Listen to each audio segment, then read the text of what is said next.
ভাইরে, আমার একটা কাকাইতো বোন ছিল। কাকাইতো বোন বুঝেন? চাচতো বহিন, যাকে আমরা বলি চাচার বেটি।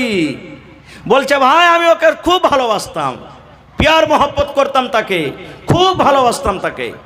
এবার আমার ভালোবাসার কারণে এতখানি ভালোবাসা হয়ে গেল যে আমার মন একবার জাগলো, আমার মনের আকাঙ্ক্ষায় উঠলো যে আমি একবার তার সাথে জেনা ব্যভিচার করব, মনের আকাঙ্ক্ষা আশাটা পুরা করব। এতখানি পর্যন্ত পৌঁছে গেলাম, কিন্তু আমার কাকাইতো বোন রাজি হয় না, আমার কথা শোনে না। একদিনকার ঘটনা, আমার কাকাইতো বোন আমার কাছে এসেছে, আসার পর বলছে ভাই রে, কিছু টাকার দরকার আছে ভাই, টাকা দাও, খুবই দরকার আছে, টাকা না নিতে গেলেই হবে না। কিন্তু লোকটা বলছেন গর্ততে পড়ে, ভাই আমি কিন্তু সুযোগ পেয়ে নিলাম যে এই তালি তাল, ঠিক আছে তোকে টাকা দিব, কিন্তু একটা শর্ত আছে। বলছে কি?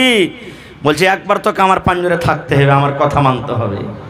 আমার কাকাইতো বোনের কাছে এমনই মজবুরি যে আমার কথাতে রাজি হয়ে গেল, কারণ তার টাকার দরকার আছে।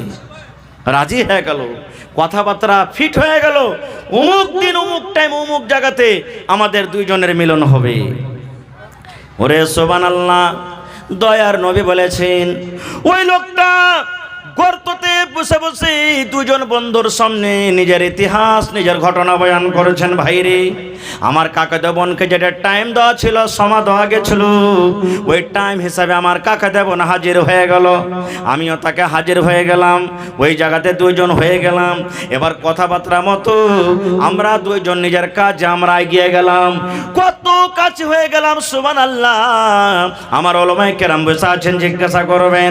আল্লাহ রাসূল বলেছেন যেমন স্বামী স্ত্রীতে মিলন করে, পুরুষের দুটা পা, পুরুষের দুটা জাং, আর নারীর দুটা দাং, নারীর স্ত্রীর দুটা জাং, চার জাং যখন কাছে হয়ে যায়, এই চার যখন জাং, চারটা রান যখন এক জায়গাতে হয়, স্বামী স্ত্রী কতখানি কাছে হয় বুঝতে পারছেন। আল্লাহ রাসূল বলেছেন, ওই লোকটা বলছেন ভাই রে, আমার কাকাইতো বোনের সাথে আমি মিলন করার জন্য এত কাছে হয়ে গেলাম, এত কাছে হয়ে গেলাম, আমার দুটা জাং, আমার কাকাইতো বোনের দুটা জাং, চার জাং কিন্তু এক জায়গাতে হয়ে গেল। এবার আমরা কাজ শুরু করতে যাব, এরকম টাইমে আমার কাকাতো বোন কাঁদতে লাগলো, চোখ দিয়ে ঝরঝর ঝরঝর করে পানি ঝরতে লাগলো। এইবারে আমি তাকে জিজ্ঞাসা করলাম, বোন রে তুমি কেন কান্দো? তোমার সাথে আমি জবরদস্তি করিনি, রাজি খুশিতে তুমি আমার কাছে এসেছো, কি ব্যাপার তুমি কান্দো কেন? কান্দর কারণটা কি? এবার লোকটা গর্ততে পড়ে পড়ে বলছেন, আল্লাহ আমার ভাইরা শোনো, ওই আমার কাকাতো বোন আমাকে বলতে লেগেছে, ভাই রে যে কাজটা তুমি করছো এটা ঠিক কাজ নাই রে ভয়। এই ভাই, যেই টিপে তুমি খোলো, যেই বোতলের মুখ তুমি খোলো, এটা শুধু অধিকার আছে আমার যে স্বামী হবে, যে আমাকে মোহর দিয়ে বিয়ে করবে, আমি যার স্ত্রী হব, যে আমার স্বামী হবে, ওরে শুধু এটা হক, ওই ছাড়া দুনিয়ার এটা কোনো মানুষের জন্য জায়েজ নয়। ভাই রে, তুমি যে আজকে আমার সাথে এই কাজটা করছো, দুনিয়ার কোনো মানুষ না জানতে গেল, দুনিয়ার কোনো মানুষ দেখতে না গেল, আল্লাহ জানছেন, আল্লাহ দেখছেন। এই জন্য ভাই আমি তোমাকে বলি, আমার এই ঠেপে তুমি খুলিও না, আমার শুধু তুমি ব্যভিচার করিও না ভাই, তুমি আল্লাহকে দেখে ভয় করো। নারে তাকবীর। কাকে দেখে ভয় করতে বললেন? জোরে বলেন, আল্লাহকে দেখে ভয় করো। এবার লোকটা বলছেন, ভাই রে যেমন আমাকে বললেন আল্লাহকে দেখে ভয় করো, ডর করো, এত কাছে থাকা সত্ত্বেও আমি তার সাথে আর জেনা ব্যভিচার করলাম না, আর জেনা ব্যভিচার করলাম আমি ছেড়ে দিলাম, যা বোন তোকে আজাদ করে দুনু, আর যে টাকা তোকে দিয়েছিলাম সে টাকাও ছেড়ে দুনু, তোকে ফেরত নিব না। এবার ঘটনাটা বলার পর আল্লাহকে বলছেন, আল্লাহ জি এই গর্ততে পড়ে আছি আল্লাহ, এই খালটাতে পড়ে আছি আল্লাহ, এই রব্বুল আমিন এই কাজটা যদি তোমার ভয়ের কারণে করে থাকি আল্লাহ, হে আল্লাহ যদি এই কাজটা আমি তোমাকে ডরের কারণে, তোমার জাহান্নামের ভয়ের কারণে করে থাকি, আল্লাহ আজকে যে মুসিবতে আমরা পড়ে আছি, দয়া করে তুমি এই মুসিবত থেকে আমাদেরকে বাঁচিয়ে নাও। দয়ার রাসূল বলেছেন যে যেমনই এই নিজের ঘটনাটা আল্লাহর সামনে রাখা, পাথর, যেই পাথর তিনজনে হটাতে পারলো না, এক চুল পরিমাণ হটলো না, পাথর সরসর সরসর। তারা বলে রাম নাম সত্য হ্যাঁ। রাম যাকে আমরা বলি আল্লাহ, আল্লাহ হলো সত্য, ভগবান হলো সত্য, সবকা यही গাত হ্যাঁ। এই যে লাশটাকে নিয়ে যাচ্ছি এটা হলো সত্য, একদিন সবারই সাথে ঘটবে। আর আল্লাহ কোরআনে বলছেন কুল্লু নাফসিন যায়কাতুল, কি আছে, মত। মত একটা এমন পেয়ালা, এমন শরবত, যে শরবত একদিন পান করতে হবে, না হবে না ভাই?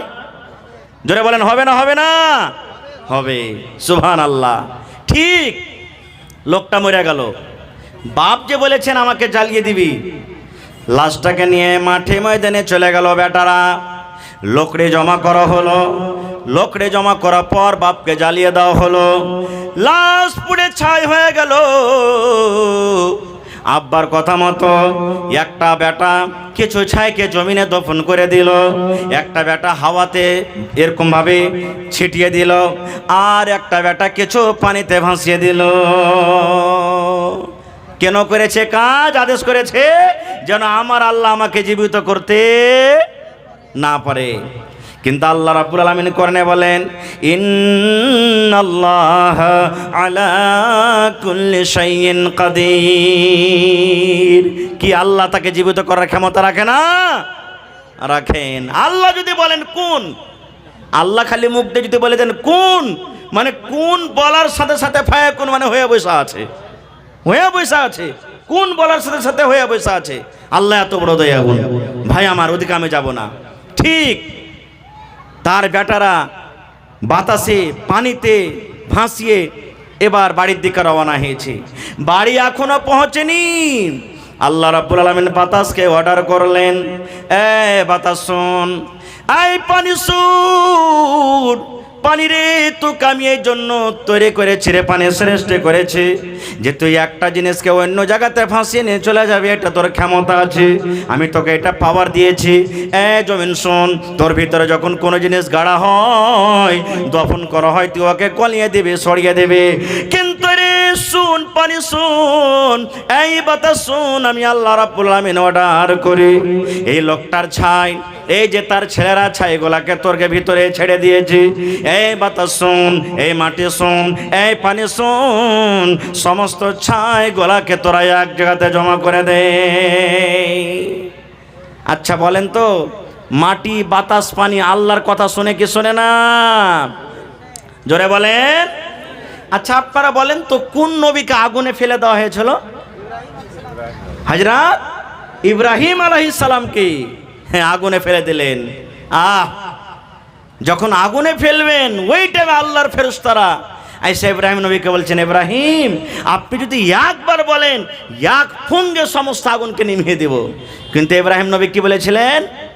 রে ফেরেশতার দল, তোমাদের সাহায্যর আমার দরকার নয় রে, এই আগুন দেখে আমি ভয় করি না, ডরাই না।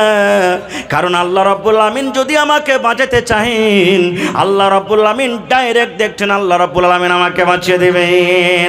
যেমন এই কথাটা বলা, আল্লাহ রাব্বুল আলামিন এবার আগুনকে ডাক দিয়ে বলছেন, ইয়া নার। কি ডাক দিয়ে বলছেন? ইয়া নার। নার মানে হলো আগুন। এ আগুন, কুনি বারাদাও ওয়া সালামান আলা ইব্রাহিম। আগুন, আমার ইব্রাহিমের ওপরে তুমি ঠান্ডা হয়ে যাও, সালামতিওয়ালা হয়ে যাও। আগুন রে তুমি এত ঠান্ডা হয়ে যাও না যে আমার ইব্রাহিম ঠান্ডার কারণে যেন মরে না যায়। আর আগুন তুমি এত গরম হয়ে যাও না যে তোমার গরমের কারণে যেন পুড়ে না যায়। তুমি সালামতি হয়ে যাও যেন আমার ইব্রাহিম পোড়া দূরের কথা, তার শরীরের একটা রোঁয়া পর্যন্ত না পড়ে। ইব্রাহিম নবী পুড়েছিলেন? জোরে বলেন পুড়েছিলেন? তাহলে আগুন কার কথা শুনলে? জোরে বলেন আল্লাহর কথা। আর আগুন তো আগুন দূরের কথা, সমুদ্রের মাছ পর্যন্ত আল্লাহর কথা শুনেছেন, শুনেনি? জোরে বলেন শুনেছে কে শুনেনি? কোন নবীকে মাছে গিলেছিল? ইউনুস নবীকে। মাছে তো গিলে নিলে ভাই, কিন্তু হজম করতে পারে না, মাছ এদিক ওদিক টাপিয়ে বেড়ায়। আর মাছের পেটের ভিতরে গিয়ে ইউনুস নবী একটাই দোয়া, লা ইলাহা ইল্লা আনতা সুবহানাক ইন্নী কুনতু মিনাজ জালিমিন। মুসিবতে পড়বেন এই দোয়াটা পড়বেন, পেরেশানিতে পড়ে গেছেন, দোয়াটা পড়বেন, আল্লাহ মুসিবত আপনার দোয়া কবুল করবে, দূর করবে, মন হালকা হয়ে যাবে। লা ইলাহা ইল্লা আনতা সুবহানাক ইন্নী কুনতু মিনাজ জালিমিন, এই দোয়া পড়ছেন। মাছের পেটে থাকতে গেল, আল্লাহ জানেন কি জানেন না? জোরে বলেন, জানছেন। এই দোয়া মুখ দিয়ে বের হয়, আরশ পর্যন্ত চলে গেল, আরশের চারিদিকে দোয়া ঘুরছে। আল্লাহ তাবারাক ওয়া তাআলার আরশকে যে ফেরেশতারা উঠে আছেন, তারাও দেখছেন, শুনতে পেয়েছেন যে দুনিয়াতে কোন এমন মানুষ মুসিবতে আছে আল্লাহ জি, যে এত কষ্টতে পেরেশানিতে আছে, আল্লাহ তোমাকে ডাকছে, তোমারই একমাত্র জিকির আজকার করছে, আল্লাহ তুমি তারপরে দয়া করো। ওরে সুবহানাল্লাহ, আল্লাহ রাব্বুল আলামিন মাছকে বলছেন, মাছ রে, তোর পেটে এতদিন পর্যন্ত যা ছিল, যা গেছে রে মাছ, তুই হজম করে ফেলেছিস, কিন্তু মাছ রে শোন, তুই যাকে খেয়েছিস এটা হলো আমার একজন নবী, এটা হলো আমার একজন নবী। এই মাছ শোন, আমার এই নবীকে তুই হজম করতে পারবি না। এই মাছ শোন, নদীর কিনারাতে চলে যা, নদীর ধারে চলে যা, আর তাড়াতাড়ি করে আমার ওই বান্দা, আমার নবী ইউনুসকে তুই নদীর কিনারাতে তুই রেখে আয়। মাছ কথা শুনেছিল না, শুনেনি? ওরে সুবহানাল্লাহ, মাছ তো দূরের কথা, খাজুরের গাছ দেখেছেন? হাজী সাহেব আছেন কেউ এখানে? আছেন, আলহামদুলিল্লাহ। দেখে এসেছেন তারা মদিনাতে খাজুরের গাছ। মসজিদে জুমার দিনে ইমাম সাহেব যেই জিনিসটার উপরে দাঁড় হয়ে খুতবা দেন, ওকে আমরা কি বলি ভাই? জোরে বলেন, মিম্বার। মিম্বারে 4টা ধাপি হয় না 5টা? ও 3টে ধাপি হয়। আলহামদুলিল্লাহ, তাহলে গৌর করে শুনেছেন, দেখেছেন। নবীজি খাজুরের একটা মিম্বার গোড়া, কত সুন্দরভাবে মিম্বার বানাছিল না তখন, ওর উপরে দাঁড় হয়ে খুতবা দিতেন। কিসের উপরে? খাজুরের। বুখারী শরীফের হাদিস এটাও, খাজুরের গোড়ার উপরে মিম্বার করে খুতবা দিতেন। এবার একটা মহিলা এসে রাসূলকে বলছেন, ইয়া রাসূলুল্লাহ, আমার একটা ফার্নিচার মিস্ত্রি, কাঠের মিস্ত্রি কেনা ফার্নিচার বলি, ফার্নিচার মিস্ত্রি আছে, যদি আপনি অর্ডার করেন তা আপনার জন্য একটা সুন্দর মেম্বার করে দেবো। রাসূল বলেন, ঠিক আছে, নিয়ে এসো। এবার নতুন মেম্বার যখন এলো, তো পুরাতন মেম্বার রাখা এবার হবে ভাই। পুরাতন মেম্বারকে সাইডে হটিয়ে দিলেন, আর নতুন মেম্বারের উপরে চেপে নবীজি খুতবা শুরু করলেন। ওরে সুবহানাল্লাহ, যেমনই নবী খুতবা শুরু করলেন, নতুন মেম্বারের উপরে চড়ে, আয় আমার হাতিনা গ্রামের মায়েরা, খালারা শুনেন, নবীর কথা বলছি রে বন্ধু, কোনো গল্পকে কাহিনী নয়। যেমনই নবী খুতবা শুরু করলেন, মসজিদের ভিতরে যেন কান্নার আওয়াজ শুরু হয়ে গেল। কে যেন কানতে লাগলো, কিন্তু কে কাঁদছে দেখতে পাওয়া যায় না। কান্নার আওয়াজ আসছে, কিন্তু কে কাঁদছে দেখা যায় না। আল্লাহ রাসূল বললেন, সাহাবীরে, দেখো তো তোমাদের মধ্যে কে এমন কাঁদছো রে, কে এমন কাঁদছো, কার চোখ দিয়ে পানি ঝরে, কান্নার আওয়াজ আমি শুনতে পাই। সাহাবায়ে কেরাম বলছেন, আমরাও কান্নার আওয়াজ শুনতে পেলাম, কিন্তু কে কাঁদছে আশেপাশে দেখছি, লোকটাকে দেখা যায় না। এই করতে করতে আল্লাহুস সামাদ, আল্লাহ রাসূল বললেন, সাহাবীরে, তোমাদের মধ্যে কেউ কান্দে না রে বাবা, কেউ কান্দে না। এই যে দেখো পুরাতন মেম্বার, যে মেম্বার ওপর আমি দাঁড় হয়ে আগে খুতবা দিতাম, ওই পুরাতন মেম্বার কান্দে। খাজুরের একটা জড় লকড়ি, যার পরে নবীজি দাঁড় হয়ে খুতবা দিতেন, ওই মেম্বারটা কাঁদছে। বাচ্চারা যখন কান্দে, তা আমরা আপনারা কি করি? বুকে ঝরিয়ে দিই, হাত দিই, বেটা চুপ চুপ। কিন্তু দেখবেন যে ছেলেটা বেশি কাঁদবে, যখন যত চুপতে বলবেন, ও সিস্টেম মেরে মেরে আরো হ্যাপ তুলে তুলে কাঁদবে, কান্দে না? ওরে সুবহানাল্লাহ, নবীজি মেম্বার থেকে নেমে গেলেন, নতুন মেম্বার থেকে নেমে গেলেন। এবার পুরাতন মেম্বারকে এরকম ভাবে নবীজি সান্ত্বনা দিচ্ছে, এই মেম্বার, তুমি চুপে যাও, চুপে যাও, চুপে যাও, তুমি কান্দো কেন, তুমি চুপে যাও, চুপে যাও, তুমি কান্দো কেন? কিন্তু নবীজি যত তাকে সান্ত্বনা দেয়, ওই পুরাতন মেম্বার আরো কিন্তু কাঁদতে শুরু করে। এবার শেষকে তুলে তুলে কান্দে। নবীজি বললেন, পুরাতন মেম্বার তুমি কান্দো কেন? কান্দর কারণটা কি? কেন তুমি কান্দো? এবার ওই পুরাতন মেম্বারের মুখ খুলে গেল। বললেন, ইয়া রাসূলুল্লাহ, ইয়া হাবিবাল্লাহ, আল্লাহর নবী গো, এই জন্য আমি কান্দি গো নবীজি। আপনি এতদিন ধরে আমার উপরে দাঁড় হয়ে খুতবা দিলেন, আপনার খুতবা, আপনার কথাগুলো আমি পাঞ্জর হয়ে হয়ে শুনতে পেলাম।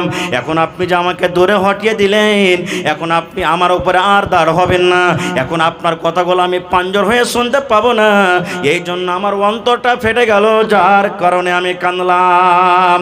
এই মুসলমান শুনেন, একটা লোকরি, একটা পুরাতন গাছ মেম্বার, যার জন্য কোনো নমাজ নাই, রোজা নাই, হজ নাই, জাকাত নাই, যার জন্য কোনো শরীয়ত নাই, সে যদি নবীর কথা না মানে তার গুনাহ হবে না।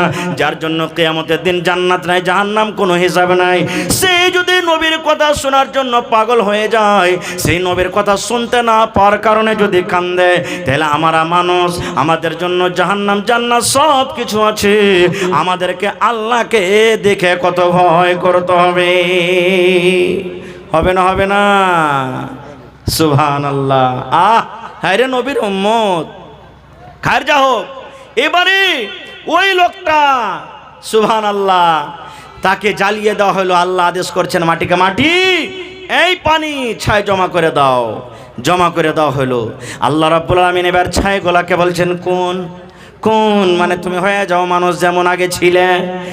যেমনই তাকে আদেশ করা, কোন ফায়াকুন হয়ে গেল। এবার যখন লোকটা মানুষ হয়ে গেল, এবারে আল্লাহ রাব্বুল আলামিন তাকে জিজ্ঞাসা করছেন, বান্দারে, তোমার ছেলেরাকে তুমি এরকম কাজের কেন আদেশ দিয়েছিলা? এই আমার বান্দা, তুমি তোমার ছেলেরাকে এরকম কাজের কেন আদেশ দিয়েছিলে? এবার লোকটা তখন বলছে, রব্বুল আলামিন, তুমি সবে জানছো আল্লাহ যে আমি কেন এরকম আদেশ করেছিলাম। এই আল্লাহ, জীবনে আমি বেশি নেকি করতে পারিনি, আমার জীবনটা গুনাহতে কেটেছে, জীবন আমার গুনার কাজে কেটেছে। আল্লাহ, মরার টাইমে, মরার সময়তে তোমাকে বলে ডর হয়েছে, ভয় হয়েছে। এই ভয়ের কারণে এই আল্লাহ, আমার ছেলেরাকে আমি জ্বালিয়ে দিতে বলেছিলাম। এবার আল্লাহ রাব্বুল আলামিন এবার লোকটাকে বলবেন, বান্দারে, যখন মরার টাইমে তুমি আমাকে দেখে ডর করেছো রে বান্দা, মরার কারণ, মরার সময়তে যখন তুমি আমাকে দেখে ভয় করেছো, আমার জাহান্নাম বলে তোমাকে ডর লেগেছে, আমাকে দেখে তোমাকে ভয় হয়েছে। এই আমার বান্দা শুনে নাও, যখন মরার টাইমে তুমি তাওবা তান্নাসুহা করেছো, যাও যাও যাও যাও, আমি আল্লাহ রাব্বুল আলামিন তোমার পরে দয়া করলাম, তোমার পরে আমি রহম করলাম, তোমাদের জীবনের গুনাহকে আমি আল্লাহ মাফ করে তোমাকে আমি জান্নাতে ঘোষণা করে দিলাম। নারে তাকবীর, সুবহানাল্লাহ। এর নাম হলো কি? আল্লাহর ডর। এর নাম হলো কি? আল্লাহর ভয়। আপনি চুরি করতে চলে গেলেন, ডর হয়ে গেল ভিতরে, রাস্তা থেকে ঘুরে চলে এলেন, নেকি পাবেন আপনি। কি পাবেন? জোরে বলেন, কি পাবেন? চুরি করতে গেলেন, গরু মাছ চুরি করতে গেলেন, জাল চুরি করতে গেলেন, রাস্তাতে ডর হয়ে গেল, চুরি করলে আল্লাহ তো কিয়ামতের দিন বিচার করবে, না করব না, ঘুরে চলে এলেন। মোবাইল চুরি করতে গেলেন, মোবাইল হাত তলিয়ে নিয়েছেন, আরে কেউ না দেখতে গেল, কে দেখছেন? জোরে বলেন, আল্লাহ। না, চুরি করব না, নেকি পাবেন আপনি। চুরি করতে যায় নেকি পাবেন, কিন্তু হ্যাঁ, চুরি করতে গেলেন, এদিক ওদিক দেখছেন লোক পহারা আছে, জোগাইছে লোক, এবার ফাঁক পেলেন না, চুরি করতে পেলেন না, চুরি না করতে গেলেও গুনাহ হবে। কারণ ফাঁক পেলে তো ছাড়বেন না আপনি। ফাঁক পেলেন না বলে চুরি করলেন না, ফাঁক পেলেন না বলে চুরি করলেন না, ফাঁক পেলে তো চুরি করে নিতেন। এই জন্য রাসূল বলেছেন গুনাহ হয়ে যাবে। একটা বুখারী শরীফের হাদিস বলছি, এই যুবক ভাইয়েরা, এই যৌবনকালটাকে কামে লাগান ভাই। আল্লাহর নবী বলেছেন, বনি ইসরায়েলে 3টা লোক ছিল। কয়টা লোক ভাই?